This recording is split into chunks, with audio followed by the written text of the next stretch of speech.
13, Steve Scott. They're wearing 136, Morton Walland. Craig Masbach is there wearing 15. 76 is Ray Flynn from Ireland, wearing the blue. 36, just coming up to the line, Ian Stewart from Great Britain. Mike Hillard of Australia wears striped shorts in red, white and blue. John Walker in spanking form, the 76 Olympic champion, wears 85. As Craig Masbach takes up the running.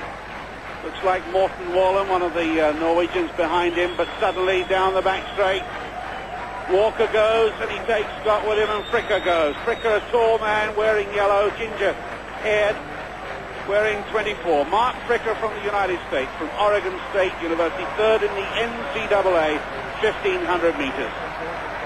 John Walker tucking in.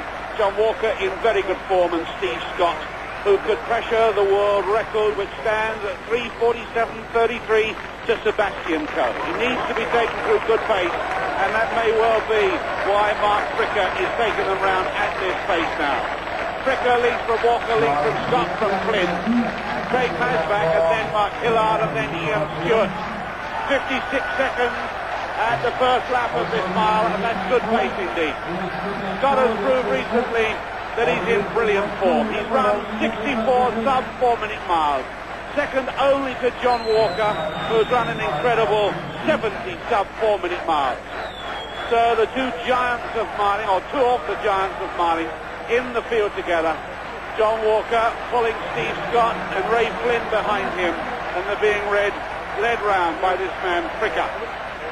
And these four getting away from the rest of the field because the pace is really punishing.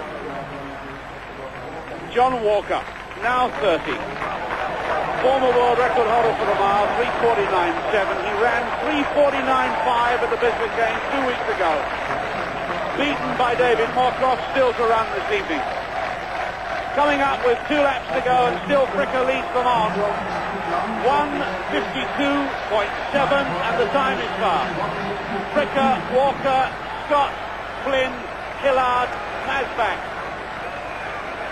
And the rest really fading as they pound on down the back straight. And what a good job Fricker's doing. 6th in the US 1500 meters. He's a 3:58 miler. This must be hurting him. Look at Hillard with a 10-yard gap between the first four and him. The Australian player and answer for the Commonwealth Games. As these get away, and Walker, I'm sure, said thanks. John Walker, who had a brilliant 800 meters. Only on Sunday, 1:45.45, his best since 1974, and Steve Scott knows that, and Steve Scott ran 1:45.05 to beat him. So Scott from Tempe, Arizona, in a very fast time indeed.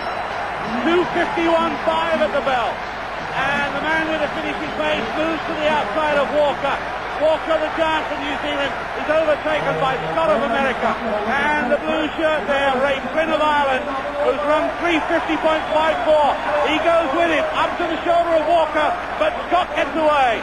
Scott, the calm man, the cool man. He's been chasing this record of Coe and Ovett for a long, long while. There it is, 3:47.33, stands to go, and Scott has tremendous finish. He really is clocking a whole string of 350 miles and sub-350 miles.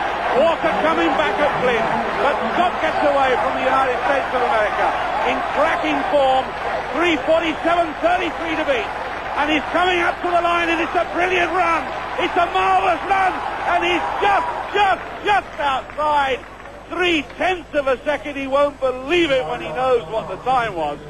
That really was a thunderous run.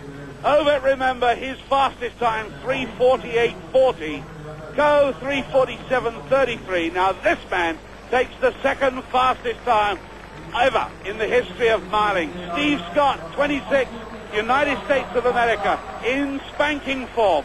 Gets away from the former Olympic champion, who's come back to overtake Ray Flynn on the line. What a great run it was.